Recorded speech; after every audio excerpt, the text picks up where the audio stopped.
This is the Dice 13 and welcome back to another episode of World of Tanks. Now, I'm here in the, British Premium that was out during the Grand Finals, the Tier 8 Black Dog, Rocket Bulldog variant made for Germany, according to the kind of stuff that the record, well not the record, but the description in game of it says, and all that kind of stuff, but it's one of my go-to credit makers, and I think it was the past week that I had been playing like all those premium tanks and been uploading the good videos of them. The reason I was playing so many premium tanks was because I was trying to pick up the T-32 while it was still 30% off, which I did make that. I had to sell a few tanks that I didn't want to play, and it just kinda but I'll have to learn how to play it. I mean, it's no T-29, that's for sure. But what I'm doing right now is active scouting. I'm running up, going back, waiting until I know I'm not spotted before I hastily change direction and think of doing some more spotting, going over the ridgeline, just trying to get eyes out there. Now, there's a few things I could do.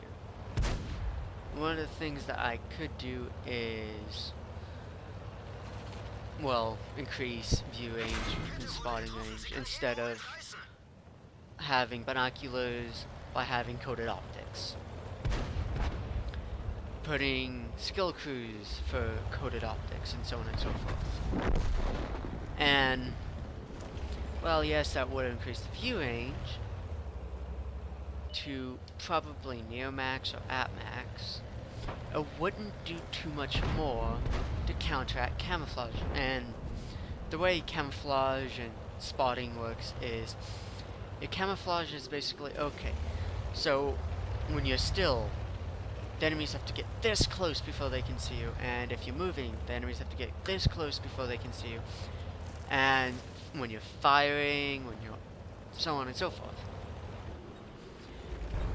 And to kind of shrink that down, if you will, per opponent, they can also see a certain amount of distance and see through a certain amount of camo.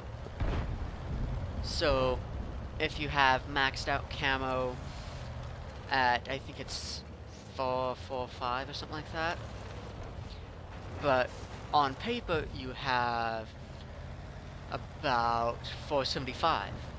Well, you're not going to see up to 475 meters. However, that extra 475s will increase the ability to see through camo, concealments such as bushes, well, maybe not bushes as much, but when people fire through bushes before pulling back, and basically counteracting light tanks to the point to where after tier 8 there's no point, because after tier 8 you start to get to the point to where the view ranges are so high and so consistent without the need of coated optics or binoculars or skill crews and all that stuff, that camo starts to fail, which is why you start to see tank destroyers suddenly have a lot more armor. Why there's, I mean, like tanks, there's really not much to them. Why medium tanks start to kind of fall off the armor trail, if you will. Well, they'd have a certain amount of armor, and it would be this much percentage or so of the majority of heavy tanks per se. And that just starts to die at about tier 7, because you start to see tier 9 tanks. And after that, it's all about the mobility for a medium tank. It's all about the firepower. You no longer need to worry about armor, because you've got things like, you know, this happening, where I wasn't spotted. First, I don't think I was spotted until after I fired. And at that point, he's not paying attention, and I get some free easy damage in on him. That kind of starts to slow down because medium tanks slowly start to turn into main battle tanks. Heavy tanks become a what if kind of class. Light tanks are non-existent.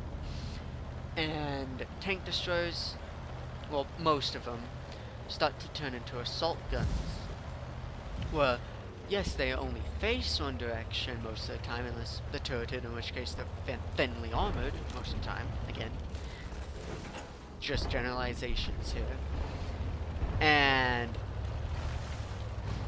they no longer can rely on being hidden.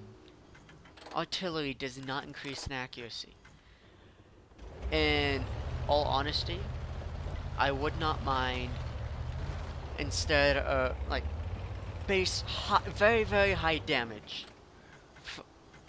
like tier 2, 3, 4, 5. Base damage is fairly high, but tier 7 it starts to act like a tank destroyer. Tier 9, you're doing about the same damage as a heavy tank, but you're more accurate.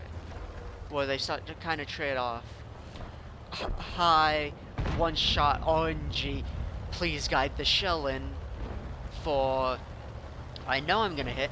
I'm gonna do the same as a heavy tank on average, you know, penetrate the armor, or for example, KV2 it. And from there, it just kind of balances out. Again, I know, like tanks, I don't really talk about the game much, but it's more of, it's fun if you play it, not so fun to watch over it. And this game went pretty darn good.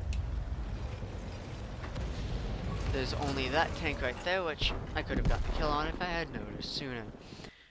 But not that bad. This replay is loaded up on Quickie Baby's website if you're looking for somewhere else instead of what replays to upload your videos. I know there are some people who it won't actually let them upload it. And if you want to, please send those down to the email in the description. This has been the Desphere 13. If you enjoyed the video, please leave a like and share. It really does help out the channel. And if you think about subscribing, please do. Desphere 13, signing off. Bye.